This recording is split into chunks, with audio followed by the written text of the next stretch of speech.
You know, with almost every Spider-Man project over the last decade, I've walked in with a rock-solid opinion before the first frame even rolled. Tom Holland, day one hype, absolutely. Into the Spider-Verse, opening weekend, no questions asked. But when Amazon Prime dropped Spider-Man Noir starring Nicolas Cage set in the gritty 1930s, well, I sat down with exactly zero expectations. Not low, zero. But as we're going to see in this explainer, sometimes having zero expectations makes room for the absolute biggest surprises. Let's just be completely honest here. We have to address the elephant in the room right off the bat. Can Sony actually make a good live-action Spider-Man show? Because, I mean, look at their recent track record with the live-action villain universe.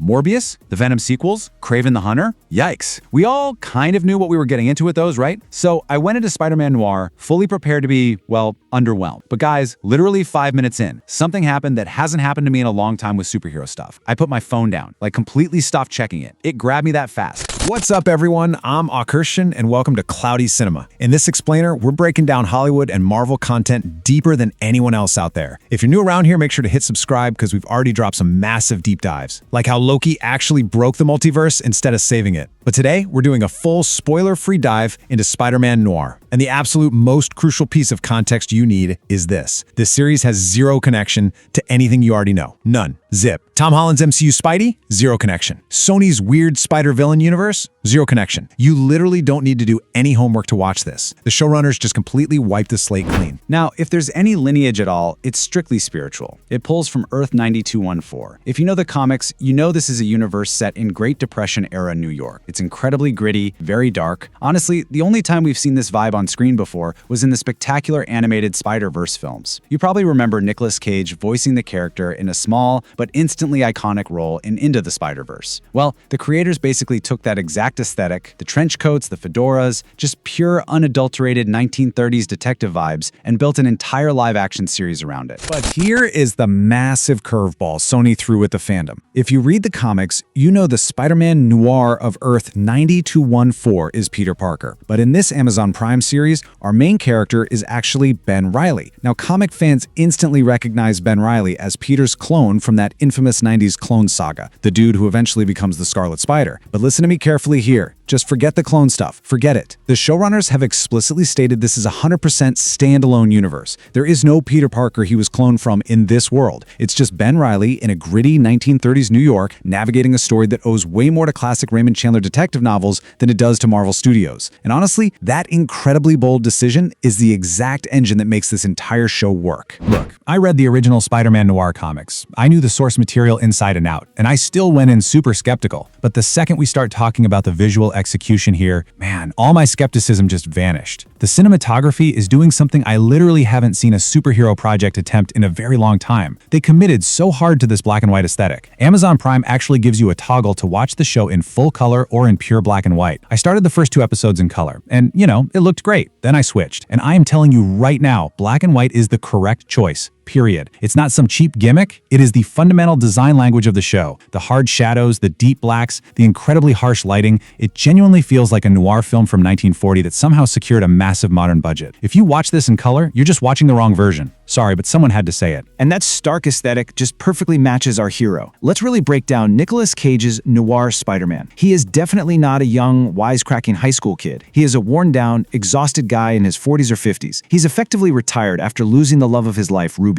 His agility and speed? Yeah, they aren't exactly what they used to be. So instead of gracefully swinging through the sky and taking out 30 guys in one fluid motion, he wears thick Kevlar under his trench coat. He relies on brutal, bare-knuckle boxing and close-quarters brawling. When he does use his webs, they're organic, shooting straight from his wrists, and they are pitch black. Oh, and yes, when the situation calls for it, he will absolutely pull a gun. He's basically Batman with spider powers and significantly less patience. And Cage's performance? It's fully dedicated and absolutely nails that gritty tone. The setting also brilliantly reshapes the villains, which I loved. Normally, you'd see superpowered threats just tearing up the city blocks, right? Here, the classic Rogues Gallery members are straight-up mob bosses. You've got guys like Vulture and Goblin, but they aren't running around in colorful spandex. They are ruthless syndicate leaders controlling 1930s New York, just eliminating anyone who crosses them. It gives the entire first half of the series this incredibly smart, grounded detective framing. Ben Reilly is really just an investigator trying to solve a crime, and the dialogue in these early episodes, it's so sharp and so well crafted that I actually found myself rewinding the show just to re-listen to certain lines. It's that good. But as much as I loved that initial setup, I've got to keep it completely real with you. No show is perfect, and this one has a very, very clear dividing line. In the setup, episodes 1 through 4, you have this incredibly tight pacing. The dialogue is super snappy, that grounded detective plot totally hooks you, and you are genuinely invested in solving the mystery. But then, around episode 5 or 6, a shift happens. It doesn't magically become a bad show, but all that sharp wit gets actively traded in for much more generic superhero action. The methodical investigation thread, which was the exact thing I was leaning into so heavily, just kind of gets pushed aside. And because of that major shift, the ending just doesn't fully land the way you feel it should, especially given how incredibly strong those opening hours were. It's honestly a bit frustrating because we already have a modern blueprint for how to do this perfectly. Robert Pattinson's The Batman, back in 2022, proved beyond a shadow of a doubt that you can balance a moody noir detective thriller and a massive superhero spectacle at the exact same time, without sacrificing the core of either genre. Spider-Man Noir, it gets you about 80% of the way there, but it just fumbles the balancing act right at the finish line. So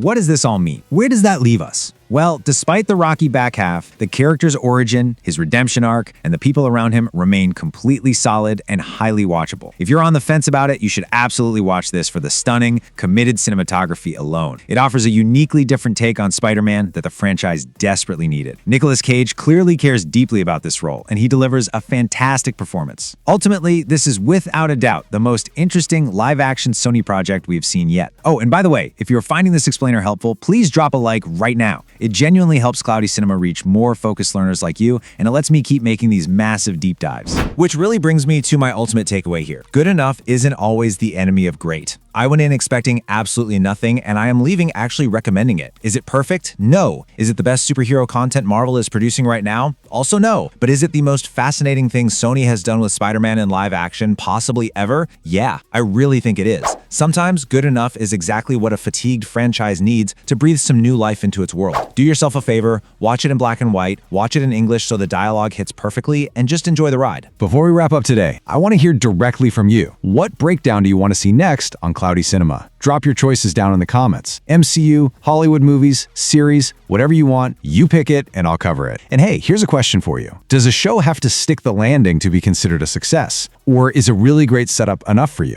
Let me know your thoughts. Also, if you missed it, make sure to watch our explainer on how Loki completely broke the multiverse right after this. I'm Akarshan. Thank you so much for joining me on this breakdown. Stay focused, stay curious, and I'll catch you in the next explainer.